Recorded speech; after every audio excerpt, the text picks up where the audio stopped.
We started our adventure as you should start any adventure, with a nice big breakfast. At the Green Dragon, where we were staying at away with the ferries. We took a shuttle that took about 2 hours to the start of the trail, so we were only ready to start at 10 am. This, coupled with the fact that we had heavy bags on the first day and were just getting used to it, would make us remember this day as one of the toughest.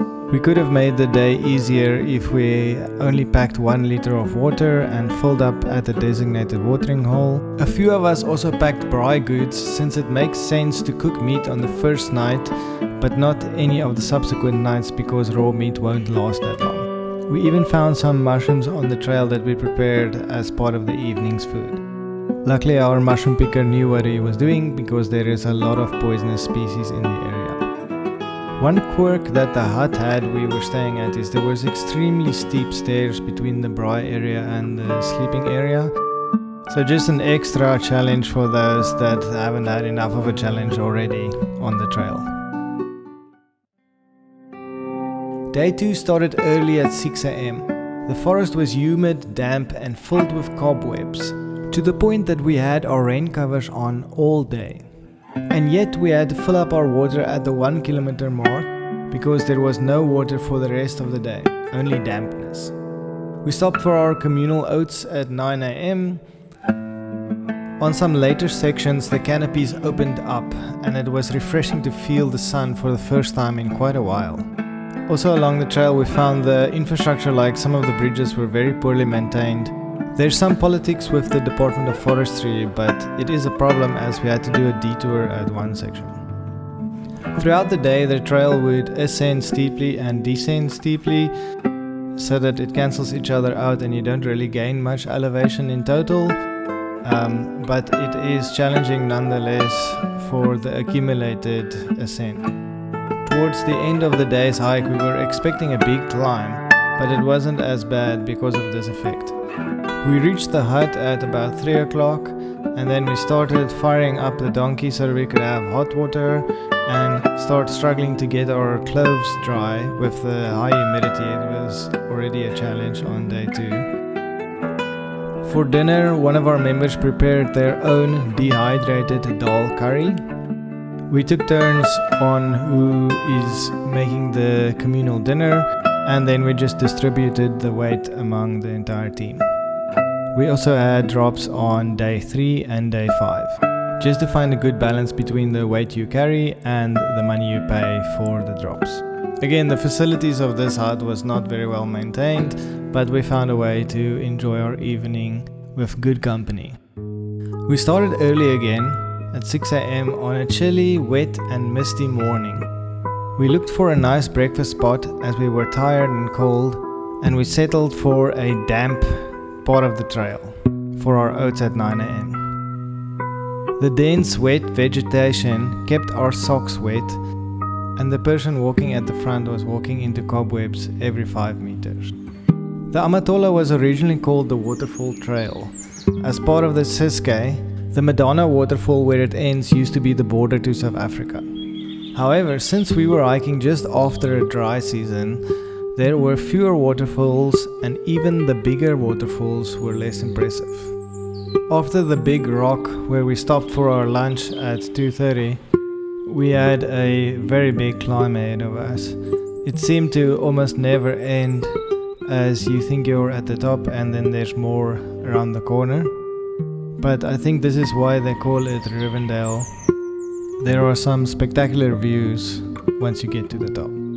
There is an alternative route you can take if you have an injured member or if you're not up to it, but I think it's definitely worth it to do it the hard way. Along the trail it's hard to keep track of the distances. Even some markers along the way are incorrect, mostly because of the poor GPS signal in the dense and deep forest.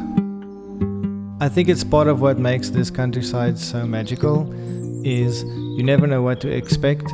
You think you're at top of the mountain you had to climb today, but no, you've just climbed a hill and you're at the foot of the mountain, or actually there's 3 valleys between you and the mountain, or you're on a hill but still in a valley. Eventually you get to your destination. When we got to the hut, some of the facilities were again in quite a poor state, specifically the braai area, which looks like it's in a bricked off building that looks like it might collapse sometime. So we opted to make fire instead in the open. Even though it rained a bit later, it didn't stop us from preparing our steaks, braai brekkies and corn. We had all delivered on our day 3 drop. We started off a bit less rushed than before. After the previous day's climb, there was yet more mountain left. We climbed for about 2.5 hours up and up to Geju Peak. Progressively strong winds and mist made for a very cold morning, and we stopped for leftovers and snacks where we found shelter between the rocks at the peak. Then it was a quick steep descent on the other side. Along the way we saw some wild horses, and then we crossed some rocks that the briefing referred to as meteorites, which made a metallic sound when you hit them with your stick.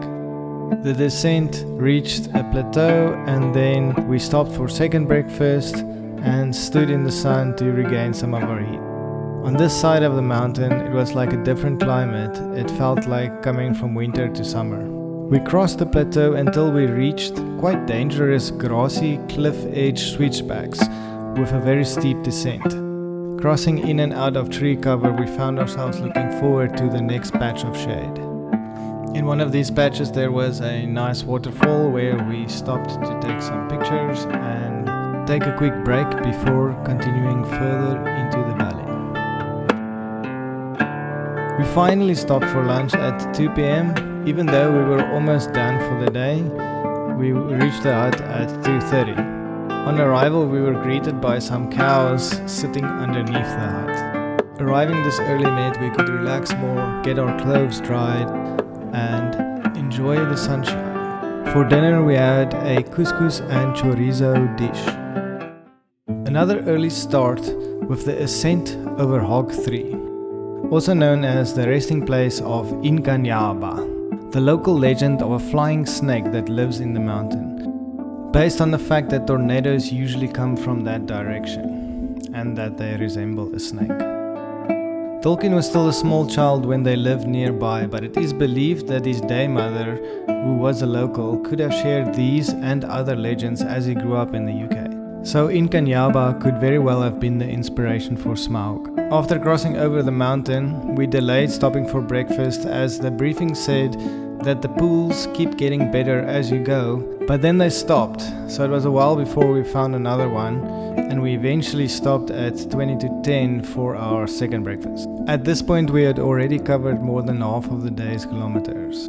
After passing the big rock, which is the last point of contact with signal and civilization, we started our descent back into the deep, dense forest.